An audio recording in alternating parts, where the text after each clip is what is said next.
In the name of Allah, the most merciful and benevolent. Isn't it time yet for the believers that their hearts melt in awe with the remembrance of Allah and with the exposure to the divine revelation, and not become like those who received the scriptures before them, but their hearts hardened with the passage of time, and now most of them are defiantly disobedient. Translation of the Quranic verse 16 of Surat al-Hadeed.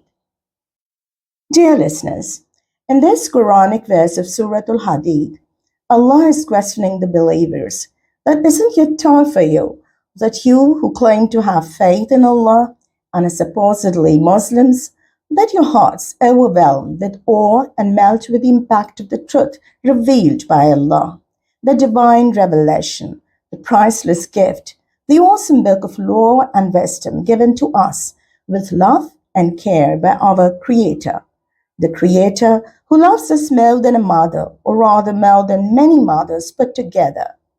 He loves us so much that He shared His own light with us in form of this book of revealed knowledge.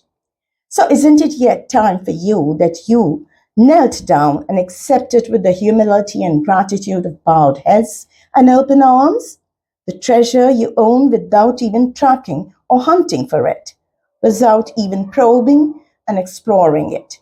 You just received it, got it as a gift, and still you behave as if you are empty-handed, as if you don't own it. Do you even understand how great the treasure is? Are you able to grasp the enormity of the situation? The pearls of wisdom it contains, the eternal laws existing in it. No, for sure, you don't have any idea, or you wouldn't have treated it the way you do. What have we used the Quran for? To decorate our living rooms, to bless the brides on their wedding ceremony with, or to recite a few surahs for success in exams or expansion of the business. What have we done with it? Well, of course, it's a divine scripture. It has all the healing power. But was that the actual purpose Allah has sent it down to us? Or was it supposed to be a guiding manual for us? It is so sad that we've used it for everything else but the guidance. And that's the only reason that not only the Muslim Ummah, but the whole humanity is suffering. And this suffering won't discontinue with our lives in here, but will eventually carry on with us in the hereafter. And please, we shouldn't judge from the luxury of our lives here that we will go untouched while the bigger chunk of humanity is suffering of hunger and poverty, cruelty and brutality, even bloodshed, unless we take an action within our lives too.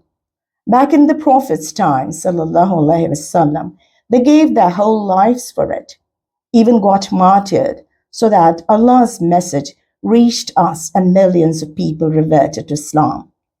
And what are we using this divine revelation, the Quran, for? The very trivial worldly purposes, aren't we? When we as an ummah have been entrusted with the Quran, it means it's a great responsibility on our shoulders, and the only way to offload it is to deliver it to the max of the humanity.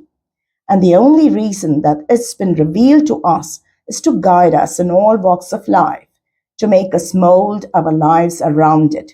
And it's not very difficult, it only requires our conscience to be revived.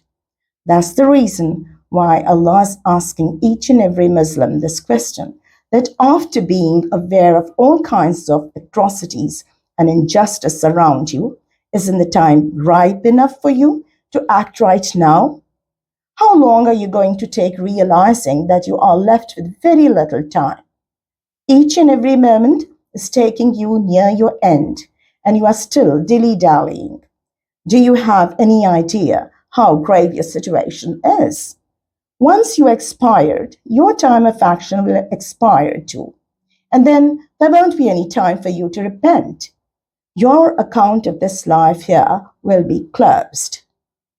May Allah bless us with the spirit to act in accordance with the divine message. Amen. Take care till the next time.